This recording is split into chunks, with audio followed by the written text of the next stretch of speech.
All right, so let me tell you guys some things that you already know. We're at the halfway point of our season, and as I tell you, we evaluate every part of it, whether it's coaching, whether it's staff, whether it's philosophy, whether it's process. We've had some challenging moments in the first half of the season, and as a result, I've made some tough decisions and significant moves internally. And as you guys know, when I make moves internally, I don't like to talk about them. There are things that are in-house that will, I think I've earned the right to be able to make these decisions and changes at all the different levels. I mean, we see it when a guy goes from second team to first team, or a guy goes from a first team to a second team role. And that's the great thing about being here at Maryland and having endured and been through building and growing the program. When I think about these decisions that I've had to make the last couple of weeks, when you look at the program from a holistic standpoint, the first thing I talk about and think about is grit. And that's kind of being consistent and having a commitment to stay the course until these changes start to show the type of results that we need them to show. That's hard for all of us, including me. I mean, as I told y'all, I've been doing the therapy piece. I'm a positive guy. I got to keep this because I've been around here a long time, 16 seasons. I know how it goes. That's called wisdom. And wisdom is somewhere between positive experiences and negative experiences, finding that middle ground for how you make decisions. And that's kind of where I'm at. It's hard for all of us, our fans, our former players, our supporters, my boss, my staff, my wife. Shoot, I think my dogs are even a little upset. They didn't come running down this week. But what's important, it's important because that's how you get to the outcomes we want, the big outcomes. And I'm here to tell you, I've been here 16 seasons. I've been a part of these type of growth spurts that we've seen around here. I was here for Ralph Friesen's first 3 years. I saw Ron Vanderlinden and what he was able to do. I came back for Randy Edsel and getting a Stephon Diggs and getting the program back. And so I think I have the wisdom from the good experiences and the bad experiences that I've faced here in different capacities and different roles that we'll get to the outcomes we want. Second thing I think about is the investment. You know, when you look at how we've built our program, we always have given our younger, less experienced players the opportunity to see significant snaps early in their careers. That's how you grow and build a program. You don't get better on the bench. And that's how we're able to develop Tarheeb Steele. That's how we're able to develop Deontay Banks. That's how we're able to develop the DJ Glazes of the world that have now you see across the board having great success at the next level. And it's critical that we keep developing the future of our program. I'm all about the now, and again, nobody wants to win championships more than the people in that building, Jones Hill House and our staff and the supporters, and we'll keep doing that. That's the State of the Union. That's your article. Here's what we got happening this weekend. It's Johnny Holiday's birthday. Happy birthday to Johnny Holiday. Good to see you, big man. We got homecoming this Saturday. Now, is your birthday tied into homecoming every year? Because you've seen 75 homecomings, huh? No, let me stop playing. What it means with homecoming is a lot of former players are coming back here and alumnus are coming home. And it's always a great time. As we have told, Terpsville is wherever it feels like family and whenever it feels like home. And so to be able to bring these people back to Terpsville is important to me because I'm one of those guys. You know, every time I get off the bus to get to do the Terp Walk, I'm reminded of what my past looked like here because I see friends from the times of selling tickets at Old Bird Stadium, as it was called back then. This support means a great deal to us. It means a great deal to me. We're excited for an opportunity to play a blue blood program in USC that's coming across the country. A really talented team has played some really close, tough games, and as we found with college football, anything can happen on any weekend. It'll be our first time meeting against them, and I'm looking forward to it, and I know our players are here in the Shell. Game captains this week, Ruben Hippolyte, Rex Fleming, and Ty Felton will serve as our game captains for our homecoming game. And with that, I'll open up to any and all questions. Mike, USC, plenty of talent, especially offensively. Miller Moss, their quarterback. What jumps off the tape at you? The running back, Miller Moss. You know, Miller, they put a lot on him. If you watch the tape of him at the line of scrimmage, making a lot of decisions, and they're one of those teams that doesn't. They haven't played with pace, though we know they have the ability to, and I think a lot of that is the utilization of the coach-to-player comm system where, they got till the 15-second mark to see where you're lined up, and Miller is doing a lot of it at the line of scrimmage, which means that he's a veteran guy.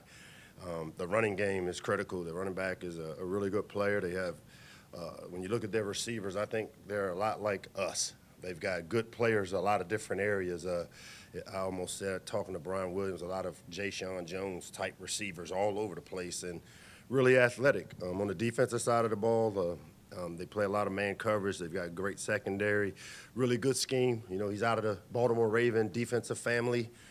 D'Anton Lynn spent time there with the Ravens. He's now the D coordinator there and very familiar with that system and how they've run it, from whether it's the Ravens to Michigan. So similar families, that they play to the strengths of what they have, which allows them to play some split field coverage and man coverage. And really talented team, but a team that I feel like we match up. When you look at us, we match up very well.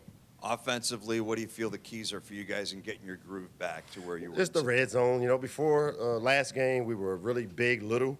It was either a big play, a 75-yard run, or a 60-yard touchdown throw, or we'd have 2 or 3 3-and-outs, which, when I keep talking about the lack of complementary offense, defense, and special teams, it's all of us kind of doing our part in sync. And so for us on offense, it's the red zone, because we were able to get drives and sustain some drives, which we hadn't done. But then we buckle down in the red area where, to me, typically the run game is what you like to hang your hat on. And, our Achilles heel has been our inability to run it when we want to or need to, as well as to minimize the big plays that we've seen affect the momentum of games.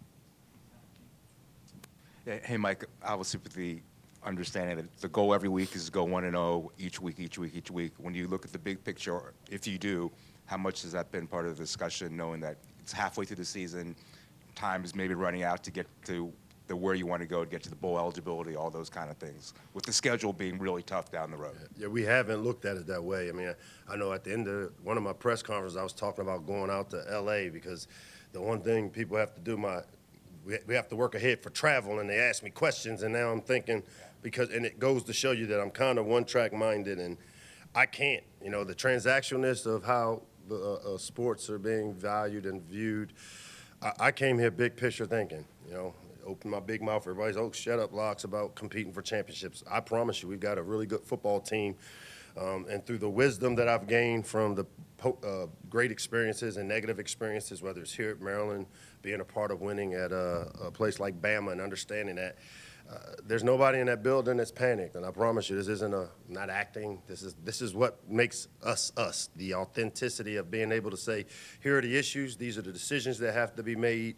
Make the decisions, and then have the grit to allow them to take shape. And that's what we're doing.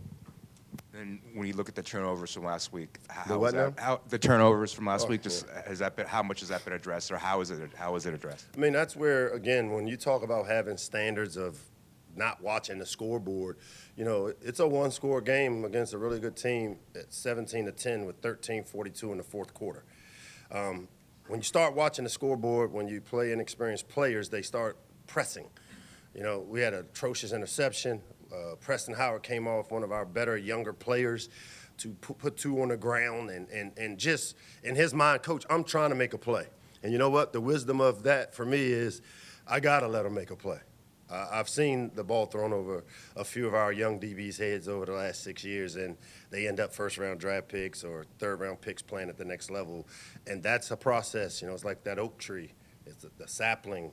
It's a little branch, little thing, and then some of them make it to become big oaks, and some of them don't weather the storm. Well, this team, Coach Locke's coach team, will weather the storms here. And last one is any update on Dante's status?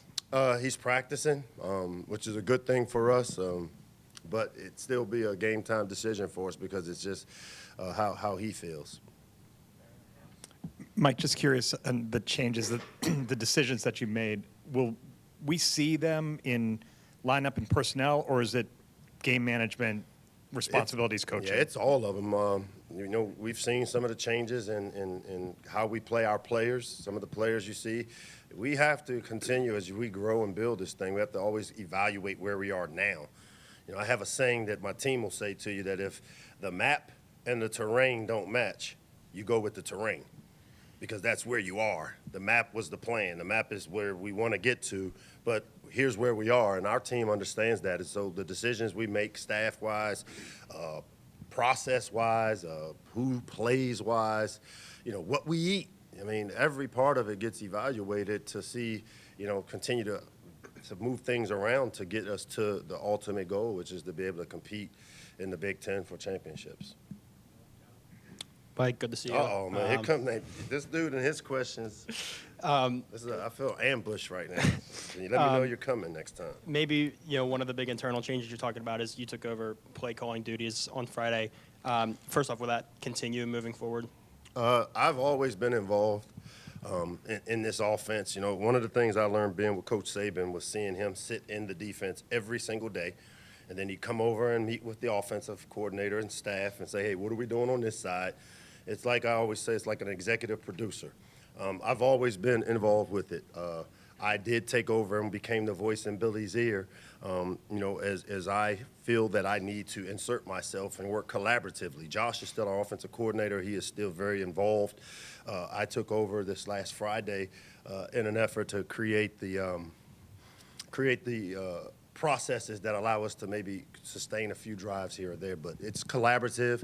Josh is the offensive coordinator. I'll continue to be the voice to Billy, and we continue to game plan the way we have, which is, guys within the program, our run pods, our game plan pods, and it's been more collaborative. So you guys scored a season low 10 I can't hear points. you. You guys scored a season low 10 points against a defense that was previously allowing more than double that. What gives you the confidence or the faith that change is what's needed for the offense right now, the change that's needed moving forward? That's what the grit comment's about. There's no guarantees in any decisions and changes you make. You just got to have the belief from wisdom that it will. And one of the areas I just think I described to you was on offense, we've had explosive plays and moments. But if you want to play complementary football, you can't have your defense playing 80 plays. Our defense played 55 plays last game. That means we had drives and sustained drives. Now, what we've got to do is figure out how to score points in the red area. If you were to say evaluation, the last 4 games, we haven't been really sharp in the red zone. And typically, red zone offense starts with being able to run the football. And that's been a problem which we will continue to address with how we do things, the philosophy behind how we need to run the ball. And that's, to me, how the wisdom of being through there and making these type of decisions here at Maryland over the years and seeing these type of decisions made, a lot of faith that they'll take shape the way we need them to keep us moving in the right direction. Hey, Coach. What's up, Sam? Your guys' transfers. You're like a little Taylor. Like, I always talk about comps. When you talk about recruiting comps, this guy's like him. Like, I told Dustin, I said, Dustin, it kind of reminds me of Taylor. And then Taylor shows up. I don't know. Here comes a good young question. I don't know how I feel about that, though. Because you guys blushing at it. Yeah. Wow. But in terms of your guys' transfer class, you guys brought in a lot on the offensive line, Husky in the secondary, and those have been the 2 units that have struggled the most, you've said. Why do you think that the transfers haven't, acclimated themselves this year? Like, you guys have brought in Shepard last year, played well, and this year it really hasn't clicked, it feels like. Come on, man. You know that answer. You bring in Jaquan Shepard, and he paired with Tarheeb Steele that's played 3 or 4 years. Here, we've had to make changes where we put, I think, 4 O-linemen, 4 DBs at the next level. Guys like Gottlieb Ayeje's on the practice squad for the Raiders, I guess they're called. When you bring in 5, if you look at the Breakfast Club up front, Andre Roy is going to have a degree before he has 12 starts. He's going to graduate next June, and this is his first time on the field playing continuous. Ike Bunyan was a defensive lineman that we moved over to play left guard because it gave us a chance to develop some of the younger players and not throw them in the deep end of the pool. Josh Kaltenberger comes over from Purdue, right guard. We have a guy that didn't play at Georgia but was really talented enough to get recruited there that we were able to bring in ball. We play money ball and bring Alan Haran up from Shorter, very much similar to what we did with Corey Bullock, who happens to be on the practice squad for the Ravens. Those things you don't grow up wise. You have to go through the experiences together. That's what we're doing. I really like it. If you think of the future of that, and then you think of the guys behind them, the Hershey's, the Terez Davis, who as a true freshman was our player of the game on offense last week. He came in and played his tail off as a true freshman competing in the Big Ten. Just think of that. So you can't compare apples to oranges when you bring in one guy and maybe insert or two, but we've got 5 new guys up front. We've got two new starters, all four of the 2 deep guys are new at the corner position. That's where that little sapling, they're weathering some storms, very much like a Tarheeb Steele, a Deontay Banks, and some of these younger players that have came through our program and built this expectation up for us, and that's what we're going through. Yeah. Well, it's clicked great for him. Husky plays safety for us, and Glenn Miller's a safety. We moved Husky there because of Dante trade. I don't know how many snaps you have Husky down for, but I know for us, Husky is one of our leaders in interceptions. He's actually strengthened the secondary by us being able to move him. Personnel dictates that on defense because when they run the ball and play with big people, we try to match personnel to get bigger people in the game. He is a starter for us, so when we think of him, it's his lack of snaps didn't come from him not making plays because he obviously has been one of the top guys in terms of interceptions in the country. So I would say that he's also a first-time player in our system. It takes a little time. Hey, Mike, how's it going? What's up, George? Kind of a follow-up to Sam's question, specifically about the offensive line. You know, your biggest successes here, or the seemingly most sustained success, comes when that unit is solidified and taken care of. You've got 3 different guys in that room in terms of coaching, and you've added voices in there to help. Is it too many voices in the room, or is it just Who these said guys? I've added voices? Because you have staff don't mean you have voices. We have full-time coaches that are paid to do full-time jobs. We have assistants that are paid to be assistants. I'll cut that question out short, that there's the voice of how it works. The same recipe that is used at some other places that are winning games. And we kind of know how to organize the voices, so they're not hearing a lot of voices. And you've talked a lot this season and in past about player-led culture in a time when it feels like for this season you're at a low point. Are you seeing those same guys who were leaders going into this season stepping up now and trying to rally the troops, so to speak? No, I think the best thing about it is I haven't seen a difference. I think the chaos that's going on around our program is more external than internal, and it's just because of how we do things. We don't ride the wave and emotions a lot. I try to make sure our approach is really consistent, because one of the things I've learned raising kids, and I always go back to it, is consistency is the key for raising kids and creating habits. And so we don't jump around and, this week we're at an all-time low. No, we evaluate the terrain. We've got a map and we've got terrain. Well, the terrain says these are the decisions we got to make now. I kind of grew up watching Vanita Locksley manage the terrain. I've kind of been through some storms, and as a young sapling here, I've seen some storms through Maryland football over the years, whether as a fan, as a kid, scalping tickets, losing money because we didn't get enough people to come in, or whether it's leading the program when I get off the bus and saying, how can I get more people to come? And I love this challenge. I love this job. It's a great situation for me, and our team's excited. So we don't ride the wave. Coach, the last 2 games, it seems like, just as an observer who's not an expert on Come football. on, you're an expert, Bruce. You've been here a million. I'm an observer. Dante Trader goes out, and from the moment he went out, it just seemed something was missing on the defense, and hopefully he's back. What does he bring to the defense? We know he's a leader. We know how cerebral he is. What does he bring? How much was he missed in those 2 games?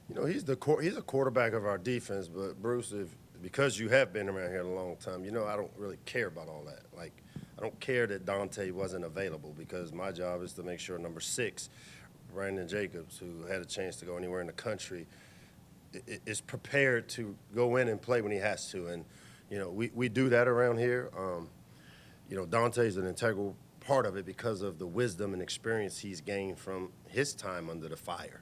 I mean, they've all gone through this part of it, and there's no doubt having him back there helps us, makes us better, which is why it allowed us to move a Husky from corner to safety and Glenn to go down to a natural position of the star and strengthen us, contrary to Sam's question.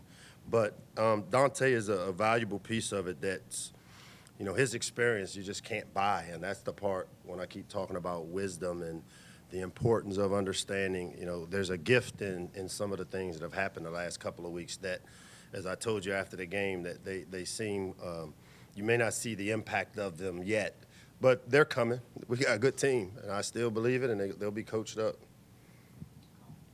Coach, You do good questions too. See, when I give one guy compliments, I gotta make sure I give everybody thank compliments. you, Coach. So I appreciate that. Sam has really got my man crush on Sam, and he's like feeling good about himself. Coach, but now 0-3 in Big Ten play, how do you continue to instill confidence in the team that you'll get to where you want to go to, and where, like you said, where is that you want to be? By not looking at it collectively. We just got to measure the terrain. I'm going to keep going back to it. We know what the map was and where we want to go. But when the map and the terrain aren't matching, you better go with the terrain or you end up in somebody's river. We got a Mike Boy question. There we go. Now he wants me to tell him he has good questions too. Oh, man. Mike. So you mentioned in the beginning, obviously this is homecoming. A guy who, so to speak, had a homecoming was Jalen Husky, Sam's guy. I'm just curious, being a guy who was highly touted out of the portal, at Bowling Green, was he kind of eager to come home and play in front of his family here, obviously not having that opportunity out of high school? Yeah, he's one of those guys that I think we've made our living on around here. These guys that somehow we evaluate that turn out to be really talented guys, and he was one of those late bloomers because I know he transferred into QO, played 2 years there. I don't think he lost a game when he was there, and he was kind of one of those guys right on the edge of an offer for us. Went to Bowling Green, developed into an all-conference player, and then, it was not easy to get him to come home because he had a lot of opportunities to go.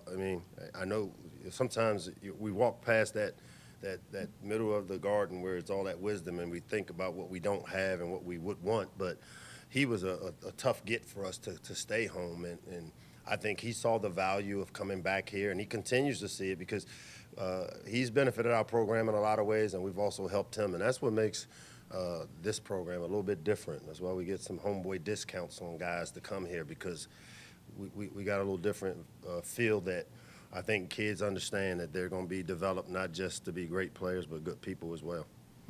Thank you, Coach. Thanks, guys.